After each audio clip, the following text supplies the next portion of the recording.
মসজিদে আবু যর গফারির সামনে মদিনার হুদুদের ভিতরে তার জন্য একটা বিল্ডিং নেওয়া হলো। ওই বিল্ডিং এ আমি গুনাহগার জায়গা পেয়ে গেলাম। মসজিদে আবু যর গফারি রহমতুল্লাহ আলাইহির সামনাসামনি একদম 21 নম্বর গেট বরাবর উচ্চ আওয়াজ দিয়ে বলুন না সুবহানাল্লাহ। হঠাৎ করে ওনাকে কেউ যখন নিচ্ছে না, অষ্টম দিন যখন সপ্তম দিন শেষ হয়, আমাকে টুস করে ধরে ফেললেন। বাবা এত গভীর রাতে কে? আমাকে মন চাই না মুস্তাফার দরবার গিয়ে একটিবার সালাতু সালাম দিতে, ধর্মের তোকে বাপ ডাকলাম, আমাকে একবার নিয়ে যায় না। আমি বললাম বাবা আপনি যান না কেন? আপনি এই ঘরে পাইলেন কেমন করে? আমি নাকি বুড়া, আমি নাকি বড় নবীর আশেক বলে, সেজন্য আমাকে নেবে না, এখানে বসে আমাকে নামাজ পড়তে হবে। তো তখন চিন্তা করলাম একজন হাজির ঘর হুদুদের মধ্যে কেন নিলেন? টের পেয়ে গেলাম নিশ্চিত কোন এখানে সমস্যা আছে। খোয়ারি করে দেখলাম উনি কানে কানে বললেন বাবা রে আমি তোর জন্য কিছু ওয়াফাদারি করব। কি করবেন বলেন? জিজ্ঞাসার জবাব এসে গেল, ও বাবা আমি মদিনা শরীফ এসেছি, মক্কা শরীফ হজ করার জন্য নয়। হজকে মৌসুম হজ্জের আপনি কি বলেন? বলে যে আমার প্রিয় রাসূল যদি আমাকে অনুমতি দেন আমি মক্কা শরীফ গিয়ে হজ করব। আল্লাহু আকবার। আমি তো পাগল পারা বাবা রে, এত বড় সাহস! আপনি মুস্তাফার সাথে কথা বলবেন? ও তো খোদার কসম করে বলছি তুই আমাকে একবার নিয়ে যা না। আমি তখন একটা সুরত তৈরি করলাম, বুদ্ধি খাটাইলাম, এই সুবর্ণ সুযোগ তো আর পাবো না। বাবা একটা ওয়াদা দেন, আমার মুস্তাফাকে যদি আপনি পেয়ে যান আমি গোলামের একটা সালাম শুধু ওয়ালাইকুম আসসালাম শুধু এভাবে নিতে পারবেন কিনা বলো? উনি আমাকে হাত ধরে ওয়াদা দিলেন, খোদার কসম করে বলছে আমার মুস্তাফাকে পেলে আমি তোকে এই খবরটা জানিয়ে দেবো। এর চাইতে বড় আর কিছু লাগবে? আমি তো আটকা পড়ে গেলাম, নাচতে লাগলাম, কাউকে বলবো না। বুড়াকে দরকার পড়ে তো কাঁদে নিয়ে নেবো, মানুষ দেখুক। কেন? ভাই বলে আমার বাবা। সুবহানাল্লাহ। আল্লাহ খোদার কসম, ওটু সাতার নিচে যখন ওকে ধরে নিয়ে গেলাম, আপনার মসজিদে নববীর ভিতর থেকে সবজ গুম্বদ যে ওটু সাতার নিচ থেকে দেখা যায়, কসম খোদা ওকে হাত ধরলাম, বাবা সুন্নতটা পড়েন না, আপনি তো মুসাফির, না পড়লেও চলবে না, আমি পড়বো। একবার আমাকে গুম্বদের খাদরা দেখা না। সুবহানাল্লাহ। দেখতে দেয় নাই, জীবনে আর দেখিনি। কি দেখলাম কি দেখলাম কি দেখলাম? আসসালাতু ওয়াসসালামু আলাইকা ইয়া রাসূলুল্লাহ বলতে দেয় নাই, দুইবার মাত্র ইয়া রাসূলুল্লাহ ইয়া হাবিবাল্লাহ বলতেই ঠাস করে বেহুশ হয়ে পড়ে গেলেন। আমরা তাড়াতাড়ি হাতে ধরে ফেললাম, বাবা কি করবেন আপনি? এখন তো শেষ। অনেক লম্বা ঘটনা, খুব সংক্ষেপ।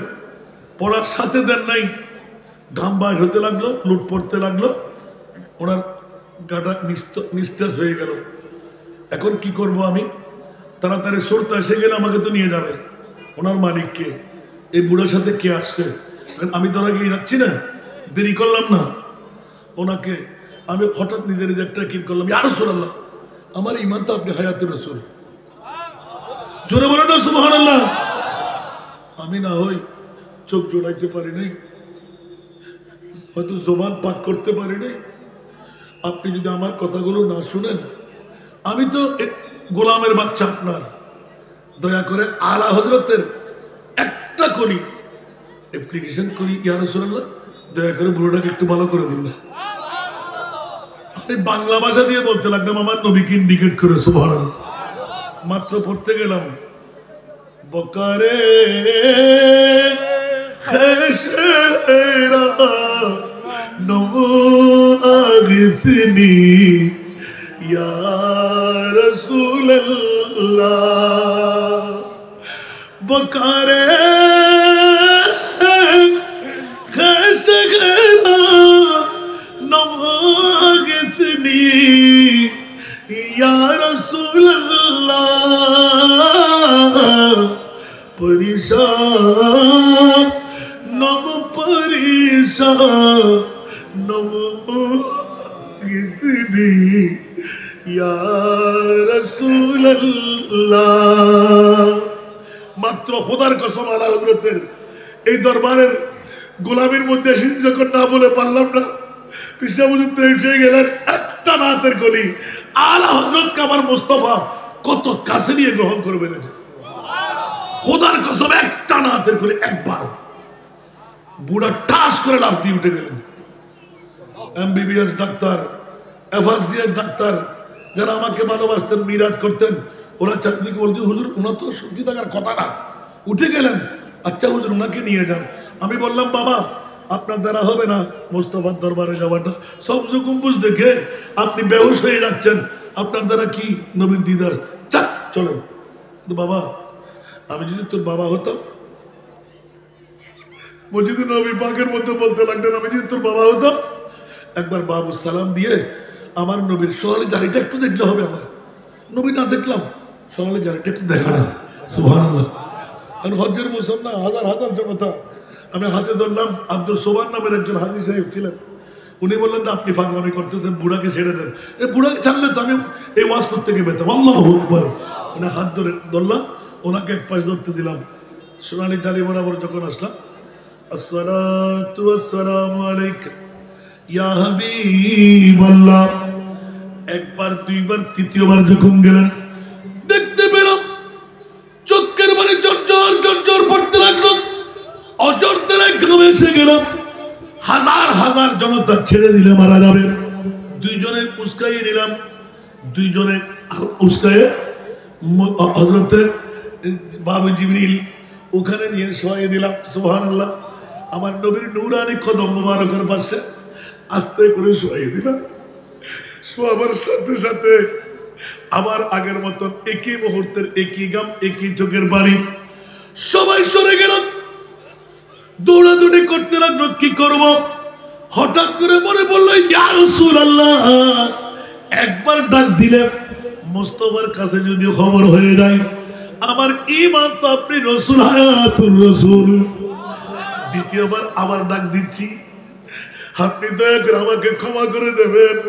ইমামে আহমদ রেজার ওই জবান আর কলম অ্যাপ্লিকেশনটা আমি গোলামের বাচ্চা হাসান রেজা করলাম। উচ্চ আওয়াজ দিয়ে বলুন না সুবহান। এই দ্বিতীয় কলি ছিল, হুজুর আমার চাইতে ভালো তর্জমা করবে। আগার নিওয়াগর খানি গোলাম আমার আত সুলতানি। জোরে বলুন না সুবহানাল্লাহ। গোলাম মহিউদ্দিন লতিফি, এই গোলামের মধ্যে কি শান। अगर रानी वगर खानी गुलाम अंत सुल्तानी। सुभानअल्लाह। दिगर चीज़ नवीदानम आगिफिनी या रसूल अल्लाह। दिगर चीज़ नवीदानम आगिफिनी या रसूल अल्लाह। ওগো বন্ধুরা রে, খোদার কসম করে বলছি শুনে নিন, দ্বিতীয় নাতের করে পড়তে দের নাই।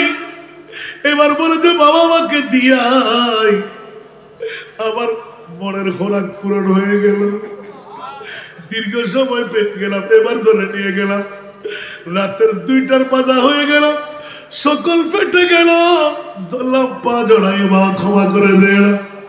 কেমন হলো মামলা? প্রথম দেখতে বেহুশ হলে কেন রূপান্তর করলেন? আমি গুম্বদে খাজরা থেকে একটা শোলা পেয়েছিলাম, তাহলে দ্বিতীয়বার কেন আপনি বেহুশ হয়েছিলেন? খোদার কসম, মৌলবীদের কাছে ওয়াজ শুনেছিলাম, নবী এখনো কান্নায় আছে, 63 বছর কাঁদলেন নয়। আমরা তো ওয়াজ করি अल्लाह क्या जहन्नम अब भी न सर्द होगा, रू रू के मुस्तफा ने दरिया बहा दिए हैं। उच्च आवाज दे बोलो ना सुभान। एकोनो की जहन्नम नीबे गेलो ना अल्लाह, एकोनो की जहन्नम नीबे गेलो ना अल्लाह। केंदे केंदे नबी तो সাগর বানা দিলেন। উচ্চ আওয়াজ দিয়ে বলুন না সুবহান। আরে জোরে। যে মুস্তাফা চোখের পানি দিয়ে বেমা সাগর বানাই দিলেন, ওই মুস্তাফার উম্মত কেমন করে আবার জাহান্নামে জ্বলে? সেই নবী আবার মরা কেমন করে হয়? বলে যে এই হাসান রেজা, এবার শুনে নে, প্রথমবার আমার মুস্তাফাকে আমি দিদার পেয়েছি, মুস্তাফার সাথে একটু ইঙ্গিত দিয়ে দিলেন, এবার আমাকে হুকুম দেওয়া হলো তুমি সোনালী জানের দিকে চলে আসো। সুবহানাল্লাহ। আমি যখন সোনালী জানের দিকে গেলাম, 4 ইয়ারে মুস্তাফা নিয়ে আমার মুস্তাফা সমস্ত উম্মতদের চেহারা চাইতে লাগলেন। এই নুরানি নাক মোবারকের এই বরাবর দিয়ে একটা চোখের পানির ফোঁটা আমার মুস্তাফা এভাবে বের হয়ে আসছিল। সুবহানাল্লাহ। উনি বলতে লাগলেন, এটাই আমার দেখার ইচ্ছা ছিল, এখনো যদি নবী মুস্তাফা কান্নার মধ্যে থাকে, ওই চোখের পানির ফোঁটার মধ্যে আমি বুড়ো রয়ে গেল। বাবা আমাকে নিয়ে যাও না। এবার জিজ্ঞাসা করলাম, বাবা রে আমার মামলা কি হলো? এলান দিলেন, হাসান রেজা আমার নবী শান্ত হয়ে সবর করার জন্য বলেছে, তোর সালামের উত্তর দিয়েছে। দুজন বলল না সুবহানাল্লাহ। মানবো না। এবার মদিনার রওজা ছেড়ে আবার যখন ঘুরে আসলাম মদিনাতুল মুনাওয়ারা, ইয়া রাসূলুল্লাহ বুঝা বেড়া যদি আমার কাছে হয়ে উত্তর আমাকে শোনাইতে পারে, আমি কোন অপরাধ করলাম? আরেফ লাহুরি দিয়ে 1 নয় 2 নয় 9টা নাতের করেন 44 বার উত্তর, ইয়া নবী সালাম, ইয়া রাসূল সালাম, ওয়া আলাইকুস সালাম, ওয়া আলাইকুমুস সালাম, ওয়া আলাইকুমুস সালাম। আমার মুস্তাফা শুধু দিলেন নয়, आरिफ लाहौरी के पाते जा कुछ आशिकों की तरफ से मुझ पर सलाम भेज हो रहा है, उन हजरात के साथ तुम भी मिलके सलाम भेज के आओ। একটু জোরে বলুন না সুবহানাল্লাহ, একটু জোরে বলবেন না। আমার নবী তো উর্দুও জানে, আরবিও জানে, तुम भी जाओ वहां सलाम भेज के आओ। कुछ आवाज দিয়ে বলবেন না সুবহানাল্লাহ। উনি আমাকে 100 করে $300 মালিক বানিয়ে দিলেন।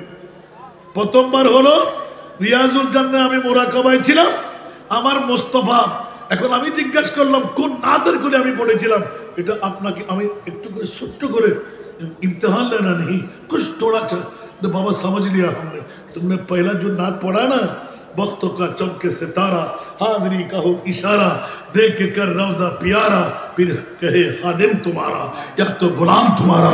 अभी ताज्जुब शेषे जिज्ञासा करलाम, अरे बाप रे बाबा 9 नंबर नात, रोजा से पर्दा उठा दो, शक्ल नूरानी दिखा दो, साथ साथ आवाज सुना दो, दिल की आरज़ू मिटा दो, या नबी सलाम, या रसूल, या हबीब सलाम। এ কারণে আলা হযরতের কলিটি সামনে আবার নিয়ে আসলাম। সুবহানাল্লাহ বলেন না।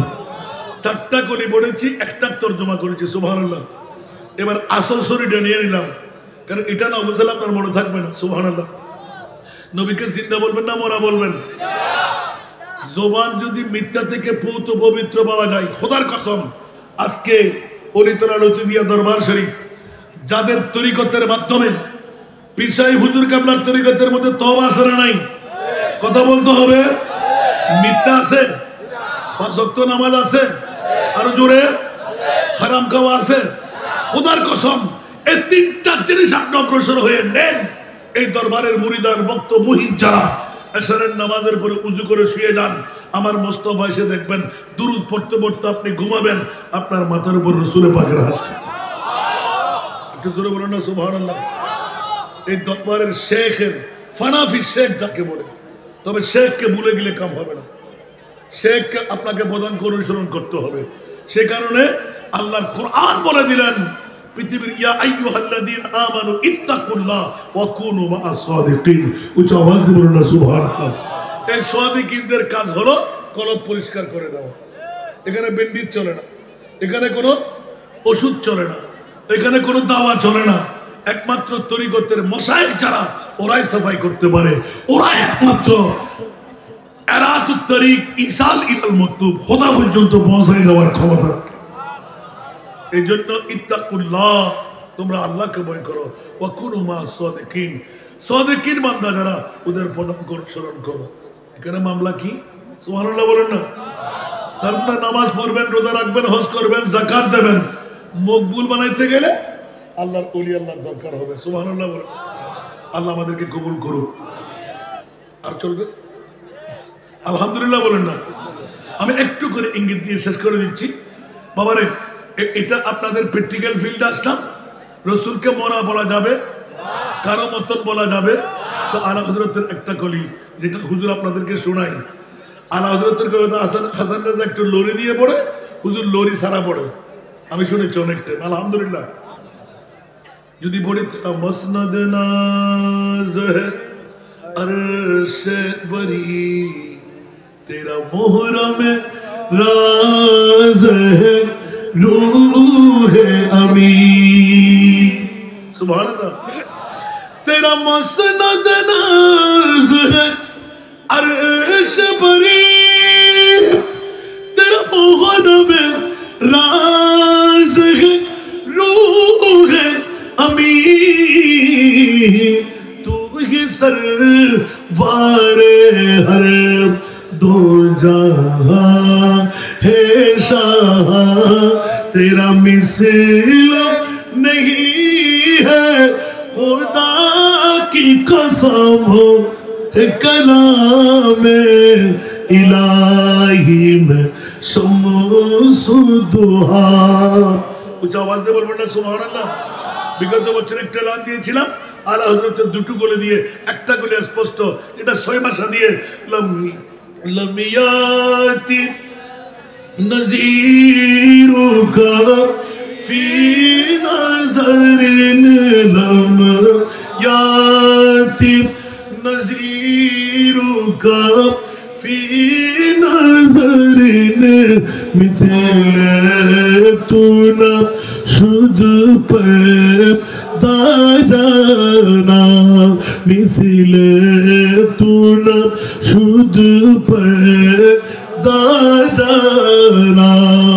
जगराज को ताज तुरे सर सो है, जगराज को ताज तुरे सर सो है, तुझको शहे दूसरा जाना। चुके पड़ना के हो तुम्हारी मतन, तुलना तुम्हारी नहीं जानी। विषम राजमुकुट तुम्हारी सिरे, রাজা অধিরাজ তোমাকে জানি। আরেকবার বলো না সুবহানাল্লাহ। আল্লাহ তোমার মাহবুব নবীকে কোন নবী বানাইলে? বলে जिसका कोई सानी नहीं वो नबी हमारा है। আহলে সুন্নাত ওয়াল জামাত। সুবহানাল্লাহ বলবেন না। আল্লাহ বুঝার তৌফিক দান করুন। আমার আলমারউ মা মান আহাব, যে যাকে ভালোবাসবে তার সাথে তার হাসর হবে। আজকে অলিতলা লতিফিয়া দরবার শরীফ কেন আসবো? কেন বরুণার জমিনে একটা রাত কুরবান করব? খবরদার, আমার প্রিয় রাসূল এলান দিয়ে গেলেন যে যাকে ভালোবাসবে তার সাথে তার হাসর। একটু জোরে বলবেন না। ওলি আল্লাহর দরবারে গেলে লাভ আছে না নাই? জিয়ারত করলে লাভ আছে না নাই? যদি কোরআনকে জিজ্ঞাসা করে, কোরআন একটু করে শোনাই দাও না। কোরআন বলে যে আল্লাহিল্লাহু ইয়াউমা ইদিন বা'দুহুম লিবাদিন আদুবুন ইজ্জাল মুত্তাকিন। জোরে বলুন না সুবহানাল্লাহ। আর একটু জোরে বলুন না সুবহানাল্লাহ। নবী নাকি কিছু করার ক্ষমতা রাখে না। খোদার কসম, অলিতলা লতিফিয়া দরবার শরীফ যারা আজকে ওই রানা ভাবে রাত কুরবান করেন, সম্পূর্ণ একাকিত্ব ভাবে বসে রইলেন, শুধু জিকির আজকারের মধ্যে মাতোয়ারা হয়ে রইলেন, আল্লাহ এবং আল্লাহ রসুলের ধ্যানের মধ্যে মগ্ন হয়ে রইলেন। খোদার কসম আল্লাহর কোরআন বলতে লাগলেন, আজকে বিবি নাই, আজকে সন্তান নাই। আল আখিল্লা আখুন এক বছর, আখিল্লা বহু বছর, বাদুহুম লিবাদিন আদুফুন, খালাতো ভাই, মামাতো ভাই, চাচাতো ভাই, ডাকার ভাই, শালা ভাই, সম্বন্ধী ভাই, সব ভাই দুশমনে পরিণত হবে। কিন্তু আজকের অলিতলা লতিফিয়া দরবার শরীফের বরুড়ার জমিনে যারা একটি রাত কোরবান করে দিচ্ছেন, এই দরবারের শেখ আপনাকে হাতে ধরে জান্নাতে পৌঁছাই দেবে।